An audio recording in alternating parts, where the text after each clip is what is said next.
नमस्कार आप सभी को। आज है 29 मई 2023 और 29 मई 2023 की सारी शिफ्ट्स के क्वेश्चन करने के लिए हम आ गए हैं। सबसे पहले मैथ्स की क्लास लगेगी और उसके बाद आपकी सेकंड क्लास होगी हिंदी की और फिर इंग्लिश की क्लास लगेगी और अंत में आपकी जीके की क्लास लगेगी। तो चलिए, एक वर्ग की भुजा मापने पर आपको दिख रहा होगा 10% की वृद्धि हो जाती है। परिकलित क्षेत्र में त्रुटि प्रतिशत। देखिए किस तरह से करना है, इसके 2-3 क्वेश्चन कर लेंगे। लगातार ये क्वेश्चन आ रहा है तो 10 जितनी भी वृद्धि होती है उसको 2 बार जोड़ लेते हैं। क्लियर है। और जो वृद्धि हो रही है, अभी मैं एक कमी का भी करवा दूंगा, तो उसका ही मल्टीप्लाई करके 100 का भाग कर देते हैं। तो 10 10 कितना हो जाएगा 20, और ये पूरा कट के आपको पता है 100/100 मतलब कितना हो जाएगा ये 1। तो आंसर कितना आ जाएगा 21%। अगला क्वेश्चन आपको दिख रहा होगा इसी तरह से, और वृत्त की परिधि। अब इसी तरह से एक और क्वेश्चन देख लेते हैं। अगर वृत्त की परिधि में 5% कर दिया जाए तो क्या आप करके बता सकते हैं? जल्दी से करें जरा। वृत्त की परिधि में यदि 5% की वृद्धि कर दी जाए तो क्षेत्रफल में कितने % की वृद्धि हो जाएगी? जल्दी से बता देना। तो ध्यान से देखना है कैसे करेंगे, सामने देखेंगे सभी के सभी। 5 धन 5, 5 गुणित गए 5 बटे कितना कर देंगे 100। आप समझ गए 5 और 5 कितना हो जाएगा 10, और 5 25, 25 बटे कितना हो जाएगा 100। 25 एकम 25, 25 चौके 100। इसको कर सकते हैं 10 सही 1/4, या इसको बोल सकते हैं 10.25% की वृद्धि। तो आप समझ गए जो भी वृद्धि हो 2D में, तो यहाँ पर प्लस प्लस करके ऊपर मल्टीप्लाई करके और 100 का भाग करके आपका आंसर आ जाएगा। ठीक है। अच्छा, अब एक क्वेश्चन और करते हैं। एक वृत्ताकार क्यारी का व्यास में 25%, देखो त्रिज्या कहे चाहे व्यास कहे, आपको पता है 15% की कमी कर दी गई। अब कमी वाला कैसे करेंगे वो जरा देख लेना। -15 -15, और यहां पर आपको पता है क्या हो जाएगा -15 गुणित गए -15 बटे कितना हो जाएगा 100। तो -15 -15 कितना हो जाएगा 30, 15 15 में कितना होता है 225, 225, और ये माइनस का होगा। और जब 100 का भाग करोगे तो आपका आंसर कुछ ये प्लस का हो जाएगा। ठीक है।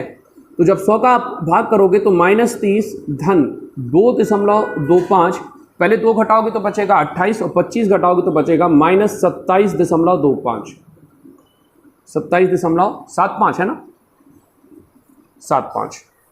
क्लियर है। तो ये आएगा। अब इसका मतलब क्या होता है कि 27.75 की कमी, माइनस आंसर आ रहा है, इसका मतलब होगा 27.75 की कमी।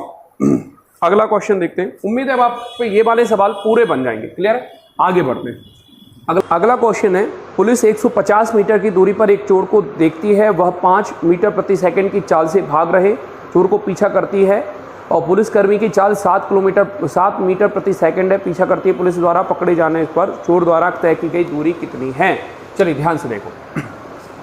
तो भाई साहब चोर जो है ना, चोर कितने आगे भाग रहा है? वो भाग रहा है 150 मीटर आगे, और पुलिस जो है वो 150 मीटर पीछे।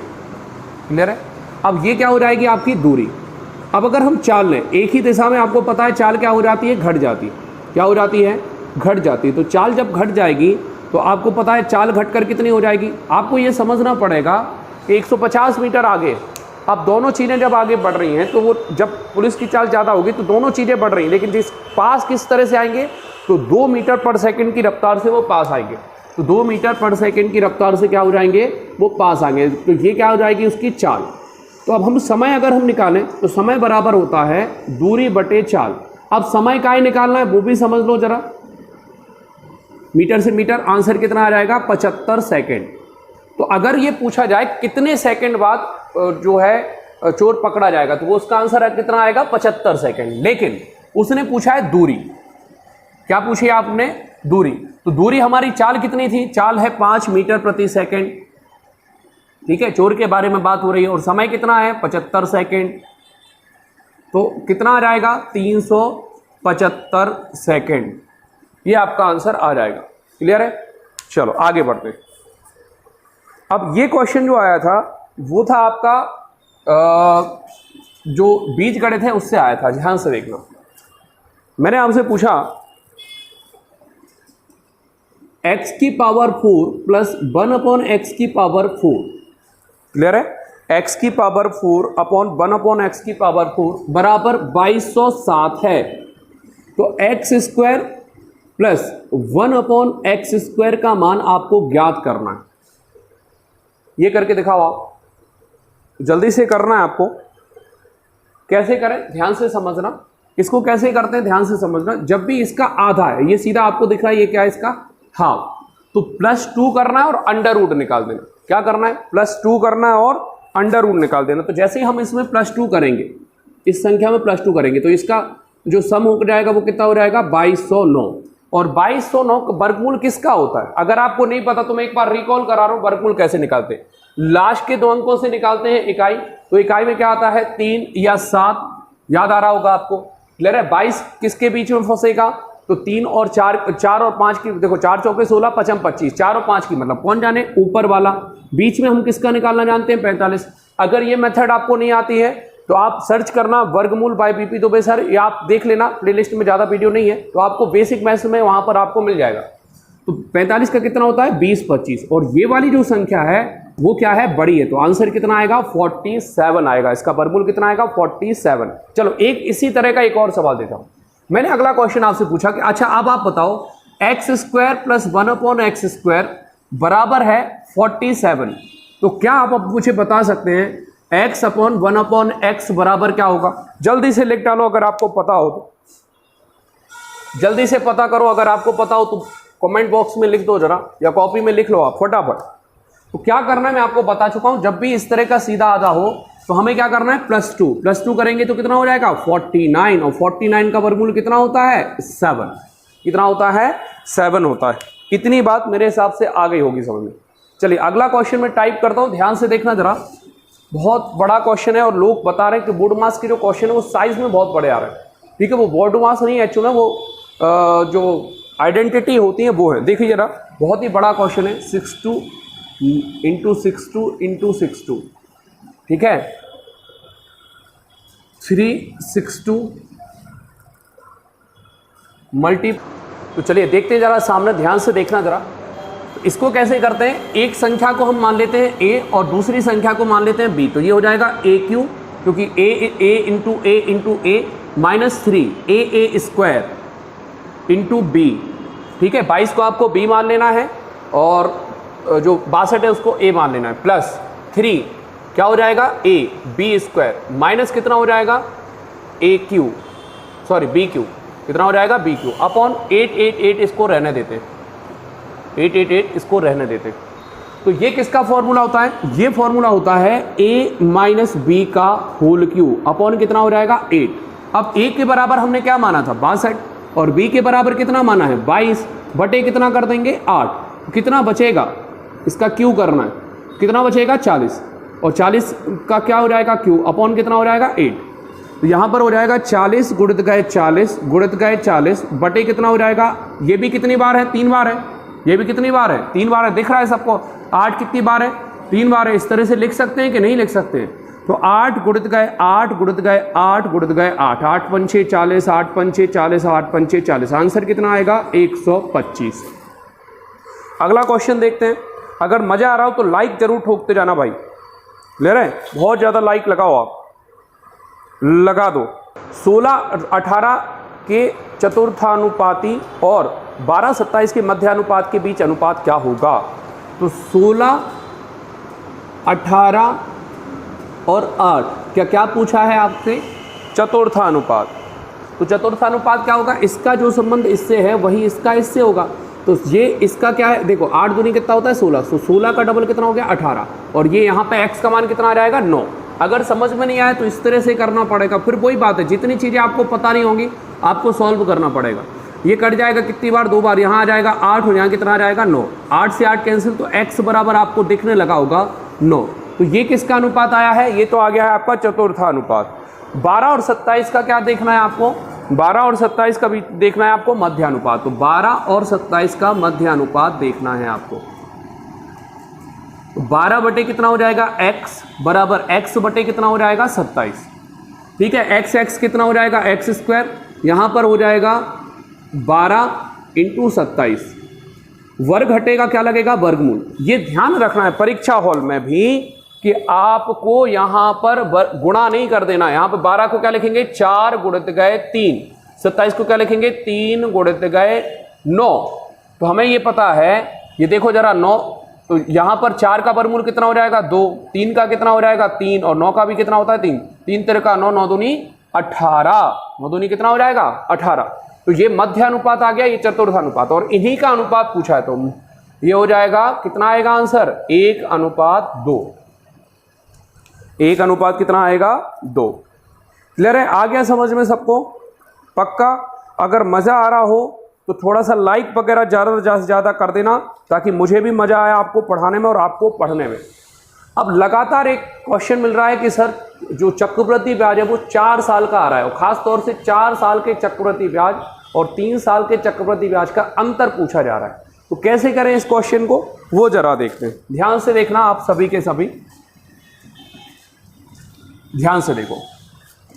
यदि ये क्वेश्चन साधारण ब्याज का होता तो हम क्या करते, जो दर का अंतर होता वही रुपये सीधे निकाल देते। देखो क्या होता है, आप चक्रवृद्धि ब्याज में थोड़ा सा ज्यादा सोच लेते हो, इस वजह से नहीं बनता है। भाई साहब क्वेश्चन आ रहा है 3 साल और 4 साल के चक्रवृद्धि ब्याज का अंतर, मान के चलो रुपए कितने हैं 32,000, दर लगा दो 10%। अब 3 साल और 4 साल के मतलब कितने साल, 1 साल, तो 1 साल का साधारण ब्याज कितना आ जाता? साधारण ब्याज सीधा आप कह देते सर 3200 आ जाता, लेकिन अब चक्रवृद्धि ब्याज पूछा है तो अब हमें चक्रवृद्धि ब्याज की दर निकालना पड़ेगी। तो पहले हम दर निकाल लेते हैं। कैसे करेंगे ये क्वेश्चन सामने देखना। तो मूलधन लिखा है, क्वेश्चन लिख दे रहा हूं, मूलधन लिखा है 32,000 रुपए, आपकी दर लिखी है 10% और समय लिखा है 3 वर्ष और 4 वर्ष के चक्रवृद्धि ब्याज और साधारण ब्याज का अंतर कितना होगा। क्लियर है? तो यहां पर हमें कितने डंडे खींचने होंगे 4, यहां पर कितने डंडे खींचने होंगे 4, 1 2 3 4, और ये कितना आ जाएगा 10%, 10%, 10% और 10%। ये चक्रवृद्धि ब्याज की दर निकल रही। 10% का 10% कितना आएगा 1, 10% का 10% कितना आएगा 1, 10% का 10% कितना आएगा 1, 10% का 10% कितना होगा 0.1। यहाँ पर 10% का 10% कितना आएगा 1, यहाँ पर 10% का 10% कितना आएगा 1, यहाँ पर 10% का 10% कितना आएगा 1, यहाँ पर 10% का 10% कितना होगा 0.1, 0.1, 0.1, 0.1, 0.1, 0.1, और ये कितना हो जाएगा 0.1। तो इसको आपको जोड़ लेना, बहुत ही सरल है। जब आपको सेट होगा तो आपको ऐसी लाइनें खींचने की जरूरत नहीं होगी। यहाँ पे देखो 10 10 10 1 1, क्योंकि ये रिपीट होता है। जितना आप प्रैक्टिस करोगे ट्री स्ट्रक्चर का उतना मजा आएगा। तो यहाँ पर हम देख पा रहे होंगे कि जो दर हो जाएगी वो कितना हो जाएगी 13.31। दर कितनी हो जाएगी 13.1, क्योंकि चक्रवृद्धि ब्याज साधारण जो चक्रवृद्धि ब्याज है उसका अंतर चाहिए चौथे साल का। तो चौथे साल की दर बस निकाल दो, क्योंकि ये तो माइनस हो जाएगा ना पुत्रा, ये तो माइनस हो जाएगा। तो हमें केवल 1 साल का, यहाँ पे भी तो केवल 1 साल का निकालना था जब साधारण ब्याज में पढ़ रहे थे। तो हम केवल 32,000 का कितने % निकाल देंगे 13.31%। अब यदि आप पे जैसा बने वैसे आप कर लेना। ध्यान से देखना कैसे निकालना है। 10% कितना हो जाएगा 3200, 1% कितना हो जाएगा 320, और 320 में कितने का गुणा कर देंगे 3 का, तो 900, 960। ठीक है, अब 0.3% निकालना, तो 0.3% कैसे निकालेंगे 1%, 0.1% हो जाता है 3 अंक पहले 32, 32 का हम 3 में, तो 3 3 का 9 और 96 हो जाएगा। ये कितना हो जाएगा 96। अब 0.1% निकालना 0.1, तो ये हो जाएगा 3.2, और इन सबको जोड़ देना। ठीक है, 10% धन 3% धन 0.3% धन 0.01%, तो यहाँ पर आ जाएगा 0.2, ये हो जाएगा 9, और ये हो जाएगा 5, यहाँ पे आ जाएगी हाथ में आई 1, 9 और 2 11 और 1 12, और यहाँ पर हो जाएगा 42। क्लियर है? तो ये थी आपकी आज की मैथ्स की क्लास। कैसी लग रही है बताना जरा। और भी हम क्वेश्चनों की संख्या बढ़ाएंगे, मुझे पता है आपको क्वेश्चन। इसके बाद आपकी जो है इंग्लिश, हिंदी और जीके की क्लास लगाते हैं। क्लियर है? कैसा लग रहा है आप जरूर नीचे कमेंट बॉक्स में लिखें। ओके, तो चलिए क्लास की तरफ, अगली क्लास की तरफ बढ़ते हैं। Thank you. नमस्कार, आप सभी को स्वागत है आपका छायांशदीप पर। आज है 29 मई और आज हम देखते हैं कि वन रक्षक और क्षेत्र रक्षक में क्वेश्चन कहाँ से आ रहे हैं। सबसे ज़्यादा क्वेश्चन वर्णमाला से भी बन रहे हैं। वर्णमाला में आज हम देखते हैं कि कैसे क्वेश्चन आ सकते हैं जिनकी संभावना है। जैसे ग में ऋषि की मात्रा लगाने पर ग का रूप क्या होगा, तो इसके ऑप्शन है ग्र, ग्र, ग्री या और ग्रा। तो इसका आंसर होगा ग्रा। ऐसे ही दूसरा क्वेश्चन है, घोष ध्वनियों के उच्चारण में खाली स्थान पैदा होता है, तो क्या इसका इसके ऑप्शंस है संघर्ष, स्पर्श, झंकृति या इनमें से कोई नहीं। तो इसका आंसर है झंकृति, झंकृति।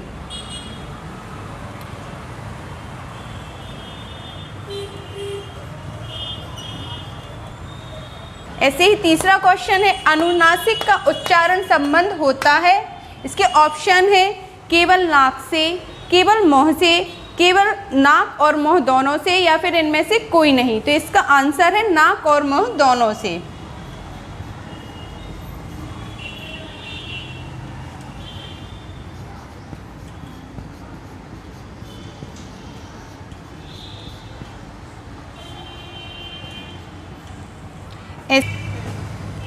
ऐसे ही ये पूछा जा सकता है कि वा वर्ण है, तो वा वर्ण क्या है? इसके ऑप्शन होते हैं तालव्य, दंतोष्ठ, ओष्ठ या मूर्धन्य। तो इसका आंसर है दंतोष्ठ।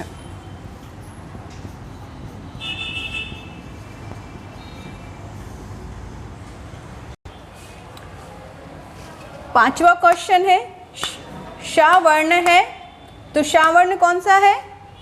ये तालव्य है। इसके ऑप्शन है तालव्य, मूर्धन्य, दंत, ओष्ठ। तो इसका आंसर है तालव्य।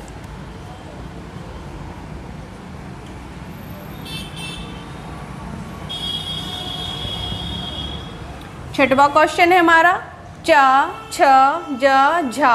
ये उदाहरण है, तो ये किसके उदाहरण है? उदाहरण है स्पर्शी संघर्षी व्यंजन के। इसके ऑप्शन है स्पर्श संघर्षी व्यंजन, स्पर्शी व्यंजन, संघर्षी व्यंजन या अंतस्थ व्यंजन। तो इसका आंसर है स्पर्श संघर्षी व्यंजन।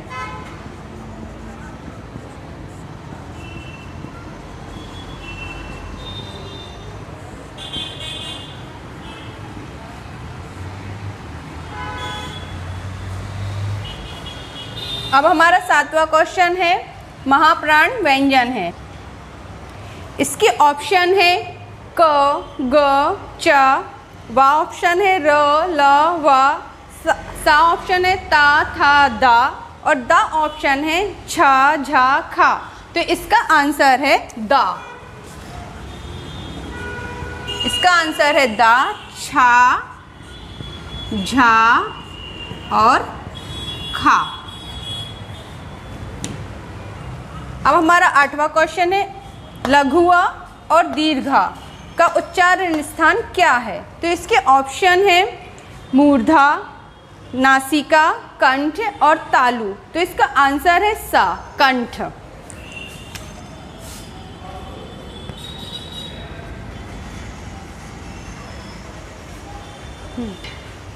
हमारा नौवां क्वेश्चन है संयुक्ताक्षर है। तो इसके ऑप्शन है आ ऑप्शन है कुम्हार, बा है मिट्टी, सा ऑप्शन है बिल्ली और दा ऑप्शन है दिल्ली। तो इसका आंसर है आ, कुम्हार।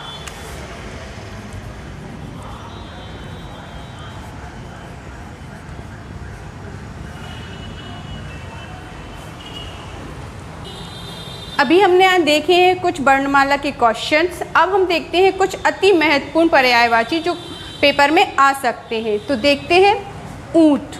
ऊंट का पर्यायवाची होता है महाग्रीव, लंबोष्ठ, ऊष्ट्र, क्रमलक, करब। नेक्स्ट कल्पवृक्ष। कल्पवृक्ष का होता है हरिचंदन, कल्पद्रुम, मंदार, कल्पतरु, पारिजात और सुरतरु। ऐसे ही देखते हैं तीसरा हम कनक। कनक का होता है हेम, हाटक, हिरण्य, स्वर्ण, सोना, कंचन, कलधौत, ताम्रस। ठीक है। चौथा देखते हैं कामधेनु। कामधेनु का होता है कामदेव। कामदेव का होता है रतिपति, स्मरण, मीनकेतु, मनसेज, पंचशर, पुष्पधनवा। ऐसे ही देखते हैं पांचवा कीचड़। कीचड़ का होता है गारा, पंक, करदम, कीच। ऐसे ही देखते हैं छठवा किनारा। किनारा का होता है पुलिन, तट, छोर, सिरा, पर्यंत, तीर, कूल, बेला तट।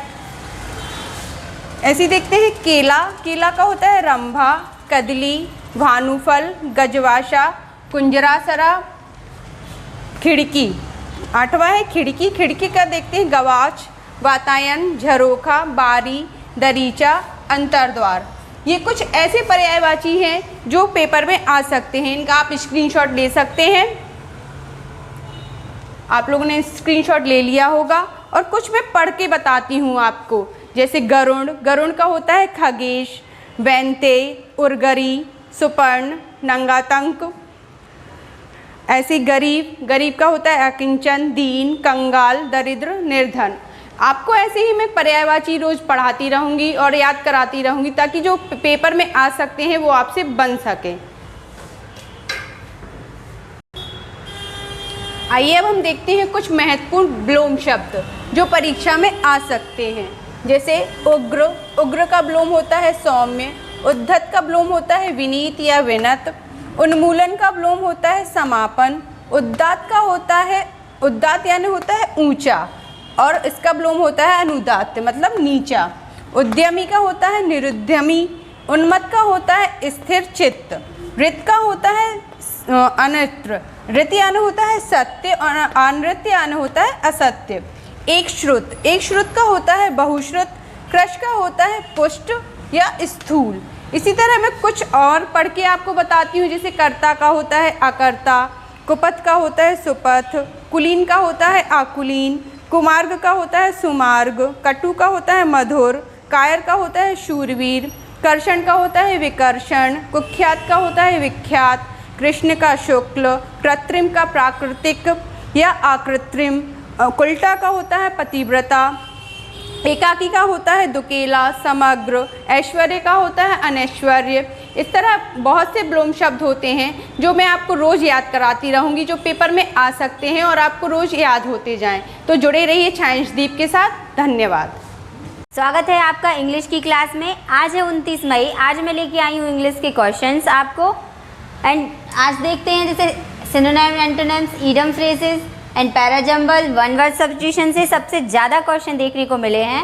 एंड इनमें से भी सबसे ज़्यादा जो मिले हैं वो सिनोनिम्स, एंटोनिम्स मिले हैं। तो आज ये दोनों टॉपिक सिनोनिम्स, एंटोनिम्स और इडियम फ्रेजेस के हम टॉपिक कंप्लीट करेंगे और जो एक्सपेक्टेड क्वेश्चन है हम वो कवर कर। इसका हमें क्या बताना है? सिनोनिम्स बताना है। इसमें ये ऑप्शन दिए हुए थे जियान, टाइमेड एंड अल्टरकेशन। जैसे आप लोगों ने सुना होगा कोलोजल, एक ब्रांड का नाम सुना होगा काजल का, कोलोजल काजल। तो किसी का भी नाम के आगे कोलोजल लगाते, कोलोजल मीन्स होता है लॉन्ग लास्टिंग, मतलब जो ज़्यादा लंबे समय तक चले। तो जेंट, इसका आंसर क्या है? जेंट मतलब सबसे बड़ा, ज़्यादा समय। जैसे मेले वेले में भी झूले का भी नाम सुना होगा आप लोगों ने, जाइंट व्हील करके, तो इसका आंसर है जाइंट। और ये है टाइमेड, इसका मीन्स क्या होता है? पतला, थिन। एक होता है अल्टरकेशन, अल्टरकेशन और अल्ट्रेशन ये दोनों क्या है? डिफरेंट वर्ड है। एंड नेक्स्ट देखने मिला है स्टर्न, इसका पूछा था एंटोनिम। तो इसका एंटोनिम जो होता है वो फ्रेंडली होता है। स्टर्न का मीनिंग जो होता है वो क्या है? जो बहुत सीरियस रहता हो उसे कहते हैं स्टर्न। इसका अपोजिट क्या हो जाएगा? फ्रेंडली। जैसे कि आप देख रहे हैं कि अभी पेपरों में कंटिन्यू सिनोनिम और एंटोनिम्स आ रहे हैं, तो हम कुछ देखेंगे एक्सपेक्टेड सिनोनिम्स और एंटोनिम्स, हम डेली ही देखेंगे ये। तो स्टार्ट करते हैं। फर्स्ट वर्ड है अम्यूज़। अम्यूज़ मीन्स होता है खुश करना। तो इसका सिनोनिम जो होगा वो क्या होगा? ग्रेटिली, ग्लैडन, चीयर। एंड एंटोनिम जो होगा वो क्या होंगे? अनॉय, टायर, बोर एंड फटे। नेक्स्ट देखते हैं एस्टोनिश मीन्स आश्चर्यचकित करना। इसका जो सिनोनिम है वो क्या होगा? Startle, confound, amaze. And antonym जो होंगे वो क्या होंगे? Warn, caution and forewarn. Third देखते हैं डीके। डीके मीन्स होता है नष्ट होना। इसका सिनोनिम जो होंगे वो क्या होंगे? Decompose, rot and perish. And antonym जो होंगे वो क्या होगा? Thrive, grow and progress. And last देखते हैं हम फीबल। फीबल मीन्स होता है कमज़ोर। इसका सिनोनिम जो होंगे वो क्या होंगे? Frail, faint and weak. And जो एंटोनिम होंगे वो क्या होंगे? Strong, brawny and muscular. तो हम देखेंगे one word substitution. First word देखते हैं फैटालिस्ट। फैटालिस्ट मीन्स होता है भाग्यवादी, one who believes in fate. Second देखते हैं इमॉर्टल। इसका मीनिंग होता है अमर, that which is not subject to death. Means famous for all time, इसको बोलते हैं क्या, इमॉर्टल। एंड थर्ड है जियो पैराडाइज, मीन्स होता है आपत्ति में डालना, टू एक्सपोज टू हजार्ड। और देखेंगे मॉडल वर्ड्स में पैसिव वॉइस। जैसे फर्स्ट क्वेश्चन देखते हैं, he may punish you for this negligence, means वो आपको पनिश कर सकता है आपकी इस लापरवाही के लिए। तो इसका जब हम पैसिव वॉइस बनाएंगे तो क्या होगा, जैसे उसको पनिश किया गया आपके द्वारा। ठीक है, तो अब स्टार्ट करते हैं। जैसे इसमें मे जो है वो क्या है, मॉडल है। इसमें पनिश है जो वर्ब का फर्स्ट फॉर्म है। तो जब भी वर्ब का फर्स्ट फॉर्म होता है तो उसे हम बी से कनेक्ट करते हैं, मीन्स मॉडल के बाद जो है वो वी यूज़ करते हैं। तो अब स्टार्ट करेंगे, प्रोसेस सेम वही रहेगी। ऑब्जेक्ट पहले आएगा, तो इसमें ऑब्जेक्ट क्या है, यू। तो स्टार्ट करते हैं यू, देन फिर आएगी आपकी मॉडल, तो यू मे। अब वर्ब का फर्स्ट फॉर्म है तो वी से कनेक्ट करना है, तो यू मे बी। अब वर्ब का कौन सा फॉर्म यूज़ होता है हमेशा पैसिव वॉइस में, थर्ड। तो यू मे बी, देन क्या होगा, वर्ब का थर्ड फॉर्म यूज। तो पनिश है, पनिश का थर्ड फॉर्म क्या होता है, पनिश्ड। तो you may be punished, then किसके द्वारा, तो वो आता है वाई। तो किसके द्वारा, ही के द्वारा। तो ही किस में कन्वर्ट हो जाता है, हिम में, तो वाई हिम। नेक्स्ट क्या होगा, फिर रेस्ट पार्ट जो होगा वो बाकी वो लिखा जाएगा, फॉर दिस नेग्लिजेंस। तो यहाँ पे ये बाकी का रेस्ट पार्ट आ जाएगा। सेकंड देखते हैं, you should have attended the class today, means आपको ये क्लास अटेंड करनी चाहिए थी। तो जब करनी चाहिए थी के फॉर्म में क्या होता है यूज़, शुड हैव। अब शुड हैव के बाद ये जो है वो वर्ब का थर्ड फॉर्म यूज़ किया गया है। जब भी वर्ब का थर्ड फॉर्म यूज़ होता है तो उसे मॉडल के बाद किससे कनेक्ट करते हैं, बीन से कनेक्ट किया जाता है। जब फर्स्ट फॉर्म होता है तो बी से कनेक्ट करते हैं, एंड थर्ड फॉर्म होता है तो बीन से कनेक्ट करते हैं। तो इसका मीनिंग क्या है, आपको क्लास अटेंड करनी चाहिए थी। तो इसका जो हम पैसिव वॉइस अगर हम बनाएंगे तो क्या होगा, क्लास को आपके द्वारा अटेंड किया जाना चाहिए था। तो इसमें ऑब्जेक्ट क्या हो जाएगा, द क्लास। तो इसका हम पैसिव वॉइस बनाएंगे, तो द क्लास शुड हैव, ये मॉडल है तो ये सेम टू सेम रहेगी, शुड हैव। देन वर्ब का थर्ड फॉर्म है तो कनेक्ट कैसे होगा, बीन से, तो शुड हैव बीन। अब वर्ब का थर्ड फॉर्म, तो थर्ड ही फॉर्म है अटेंडेड, वाई।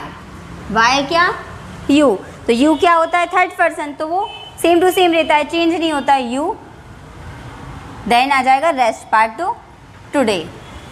ओके, अब देखते हैं next, we must raise this matter in public, मतलब इस मैटर को पब्लिक में ज़रूर उठाना चाहिए। तो जब ज़रूर या उसका यूज़ होता है तो मस्ट यूज़ किया जाता है। तो इसमें अब क्या बनाएंगे, इसका पैसिव वॉइस बनाएंगे। तो इसका जो ऑब्जेक्ट है वो क्या होगा,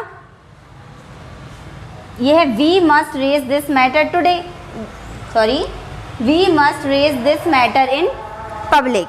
तो हमें यह मुद्दा पब्लिक में उठाना, ज़रूर उठाना चाहिए। अब देखते हैं, तो इसका हमें पैसिव वॉइस बनाना है। तो ऑब्जेक्ट क्या है, ये अपना, तो दिस मैटर,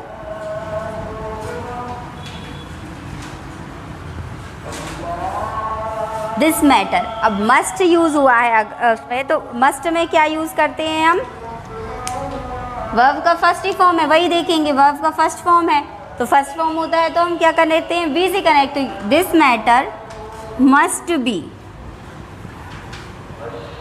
देन वर्ब का third form must be raised. अब क्या आएगा, वाई।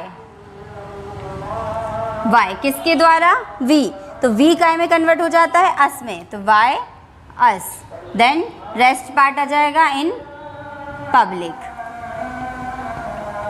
अब नेक्स्ट देखते हैं हम, you could not call him, आप उसे कॉल नहीं कर पाए, ये इसका मीनिंग। अब इसको हम जब पैसिव वॉइस में कन्वर्ट करेंगे तो क्या होगा, उसे आपके द्वारा कॉल नहीं किया जा सका।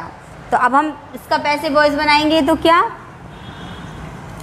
जैसे यू कुड नॉट, तो उसमें कुड जो है वो क्या है, मॉडल है, तो अब इसका जो हम पैसिव वॉइस बनाएंगे तो क्या होगा, ही,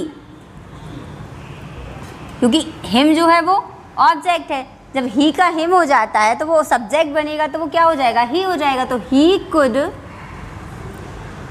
नॉट, देन फर्स्ट फॉर्म ही है कॉल, तो बी से कनेक्ट होगा, तो he could not be, then क्या होगा, कॉल है, कॉल का क्या यूज़ होगा, थर्ड फॉर्म, तो called, he could not be called, then why, why क्या होगा, यू, तो ये हो जाएगा वाई यू। नेक्स्ट देखते हैं, they will have to arrange ₹2 lakh for this operation, means उन्हें इस ऑपरेशन के लिए 2 लाख रुपए का अरेंज करने होंगे। तो जब हम इसका पैसिव वॉइस बनाएंगे तो ये हो जाएगा ऑब्जेक्ट आपका, इसका हम पैसिव वॉइस बनाएंगे। तो देखिए यहाँ से स्टार्ट होगा, ये क्या है, ऑब्जेक्ट, तो ₹2 लाख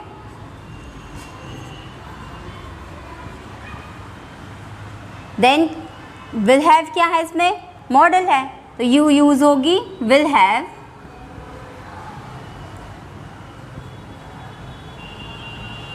कन्वर्ट हो जाएगा देम, तो वाई देम।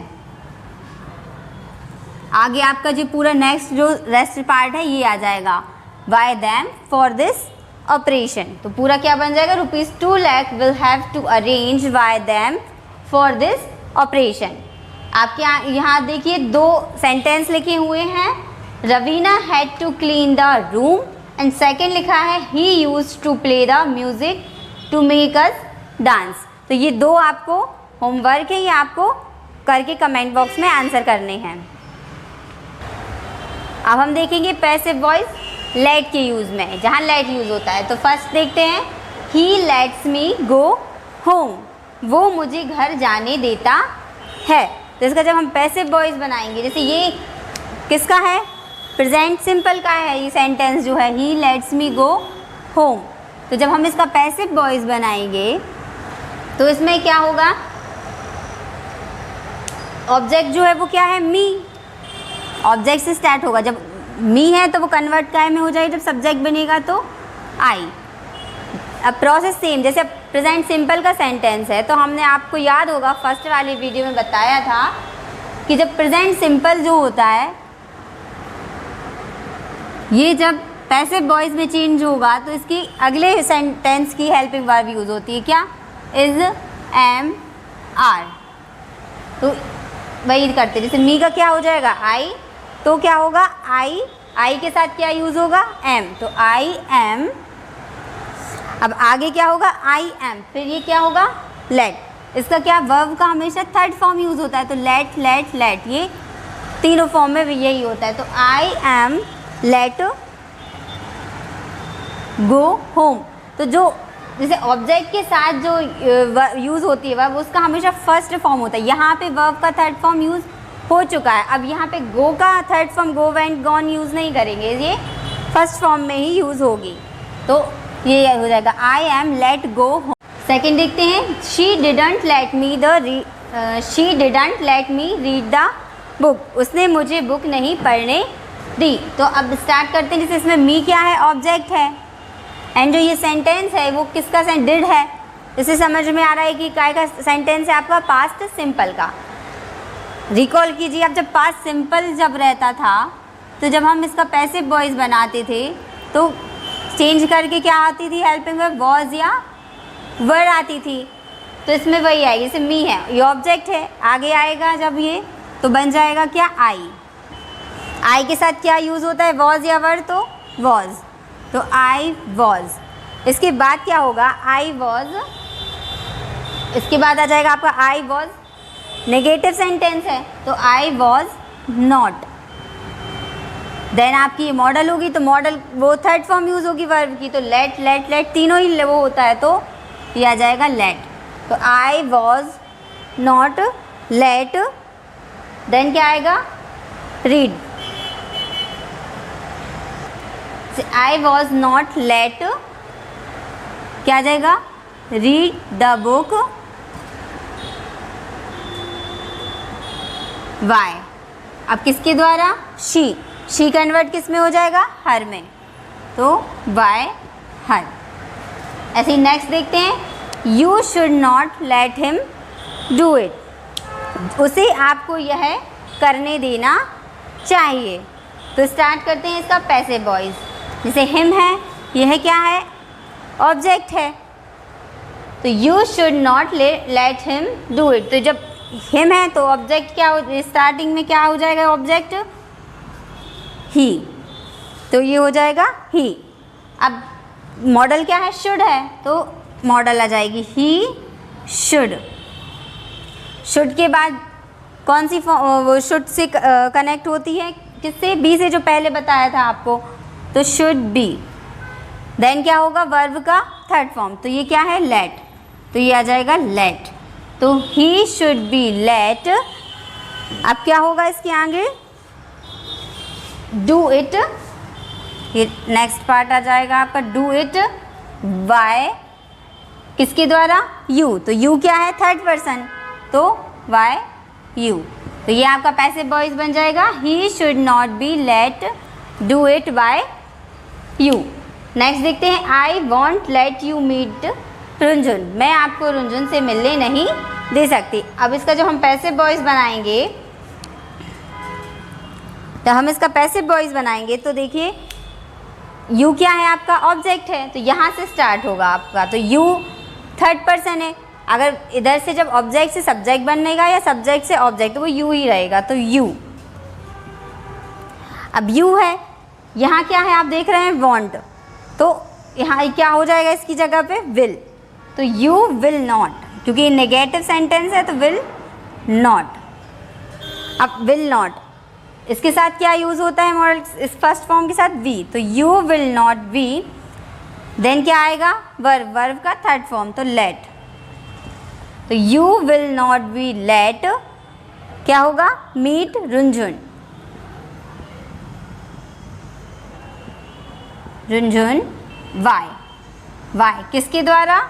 आई, तो आई में क्या कन्वर्ट हो जाएगा? Why me.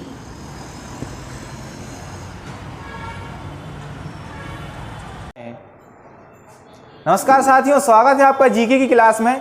आज हम डिस्कस करेंगे 29 तारीख में आए हुए क्वेश्चंस को। पहला क्वेश्चन है, साइमन कमीशन का गठन कब हुआ था?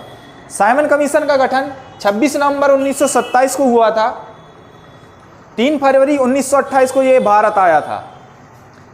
जब साइमन कमीशन का गठन हुआ तब उसके अध्यक्ष थे सर जॉन साइमन। 27 मई 1930 को रिपोर्ट इसकी प्रस्तुत की गई थी भारत में। दूसरा क्वेश्चन है, द्वैत शासन प्रणाली की शुरुआत किसने की थी? द्वैत शासन प्रणाली की शुरुआत रॉबर्ट क्लाइव ने की थी। रॉबर्ट क्लाइव जब दूसरी बार गवर्नर बने थे बंगाल के, तब उन्होंने इसकी शुरुआत की थी। 1765 में ये गवर्नर बने थे दूसरी बार बंगाल के, और ये प्रणाली जो है 1772 तक चली थी। तीसरा क्वेश्चन है, यूरोपीय परिषद के अध्यक्ष कौन हैं? यूरोपीय परिषद के अध्यक्ष चार्ल्स मिशेल हैं। चौथा क्वेश्चन है, राजमाता विजया राजे सिंधिया टर्मिनल कहाँ स्थित है? यहाँ टर्मिनल का अर्थ हवाई अड्डे से है, ना कि रेलवे से, जो कि ग्वालियर में स्थित है। इसके अलावा यहाँ पर महाराजपुर में वायुसेना स्टेशन एक सिविल एनक्लेव स्थित है। पांचवा क्वेश्चन है, भारत का चीनी उद्योग में कौन सा स्थान है? भारत का चीनी उद्योग में विश्व में दूसरा स्थान है। और बता दूं आपको, दक्षिण भारत प्रति इकाई क्षेत्र में भारत में अधिक उपज करता है और यहाँ के गन्नों में अधिक सुक्रोज की मात्रा पाई जाती है। उत्तर प्रदेश जो है भारत में अग्रणी गन्ना और चीनी उत्पादक राज्य है। छठवां क्वेश्चन है, गोल गुंबज भारत के किस राज्य में स्थित है? गोल गुंबज भारत के कर्नाटक राज्य बीजापुर में स्थित है। इसका निर्माण 1656 ईस्वी में मोहम्मद आदिल शाह ने करवाया था। दुनिया का सबसे बड़ा गोल गुंबज है ये। यह गहरे भूरे बेसाल्ट और बलस्तर से बना हुआ है। बीजापुर आदिल शाह की राजधानी है, राजधानी था। छठवां क्वेश्चन है, गोल गुंबज भारत के किस राज्य में स्थित है? यह कर्नाटक के बीजापुर में स्थित है। इसका निर्माण 1656 ईस्वी में मोहम्मद आदिल शाह ने करवाया था। दुनिया का सबसे बड़ा गहरे भूरे बेसाल्ट और पलस्तर से बना हुआ है। बीजापुर आदिल शाह की राजधानी था। सातवां क्वेश्चन है, मौलिक कर्तव्य दिवस कब मनाया जाता है? मौलिक कर्तव्य दिवस 6 जनवरी को मनाया जाता है। मौलिक कर्तव्यों की संख्या 11 है। यह मौलिक कर्तव्य जो है संविधान में 1976 ईस्वी में 42वें संविधान संशोधन में जोड़े गए थे। जब ये जोड़े गए थे तब उनकी संख्या थी 10। उसके बाद 2002 में 86वें संविधान संशोधन में 11वां कर्तव्य जोड़ा गया, जो कि बच्चों की शिक्षा से संबंधित है, 6 से 14 वर्ष के बच्चों के लिए। 8वां क्वेश्चन है, बंगाल के प्रथम गवर्नर जनरल कौन थे?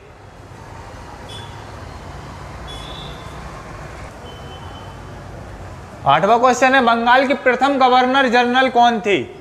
लॉर्ड वॉरेन हैंगस्टन जो हैं बंगाल के प्रथम गवर्नर जनरल थे। 1773 से 1785 तक बंगाल के पहले गवर्नर जनरल रहे ये। 1773 में इन्होंने रेगुलेटिंग एक्ट और 1784 में जो पिट्स इंडिया एक्ट आया था उन्होंने, और क्लाइव ने दोहरी सरकारी प्रणाली को समाप्त कर दिया था। 9वां क्वेश्चन है, कृषि को पालमू के नाम से कहाँ जाना जाता है?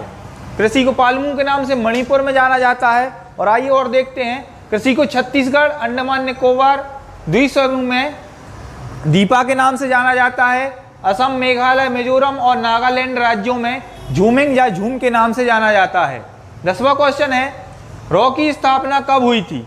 रॉ की स्थापना 21 सितंबर 1968 में हुई थी। इसका मुख्यालय CGO कॉम्प्लेक्स नई दिल्ली में स्थित है। इसके वर्तमान अध्यक्ष हैं सामंत कुमार गोयल। पहले इसके अध्यक्ष जो थे, पहले अध्यक्ष थे RN काव। 11वां क्वेश्चन है, नर्मदा जल विवाद न्यायाधिकरण का गठन कब हुआ? इसका गठन जो है 6 अक्टूबर 1969 को हुआ था। यह विवाद जो है मध्य प्रदेश, गुजरात, महाराष्ट्र और राजस्थान के बीच चल रहा है। 12वां क्वेश्चन है, 12वां क्वेश्चन है, अस्ताना में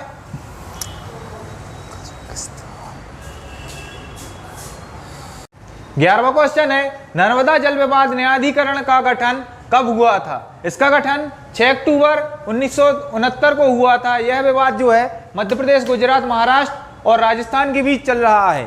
12वां क्वेश्चन है, कजाकिस्तान के अस्ताना में आयोजित 2023 एशियाई कुश्ती चैंपियनशिप में रजत पदक किसने जीता है? ये जो है अमित पंघाल ने 53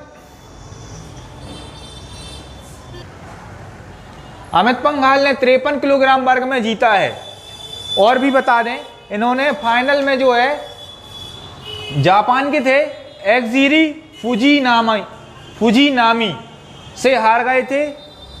और कांस्य पदक जो इसी चैंपियनशिप में जो है कांस्य पदक जीता है भारत के खिलाड़ियों ने। उनमें से हैं अंशु मलिक 57 किलोग्राम में, मनीषा 65 किलोग्राम में, सोनम मलिक 62 किलोग्राम में, रितिका है 72 किलोग्राम में। अगले क्वेश्चन पे जाने से पहले मैं आपको बता दूं, मध्य प्रदेश के बजट से और भारत के संविधान से भी क्वेश्चन आ रहे हैं, तो आप उन्हें एक बार देख लीजिएगा। 13वां क्वेश्चन है, शेरशाह सूरी किस वर्ष मुगल सेवाओं में शामिल हुए? ये 1540 ईस्वी में शामिल हुए। इसी वर्ष इन्होंने मुगल साम्राज्य की नींव या सत्ता को अपने हाथों में लिया था।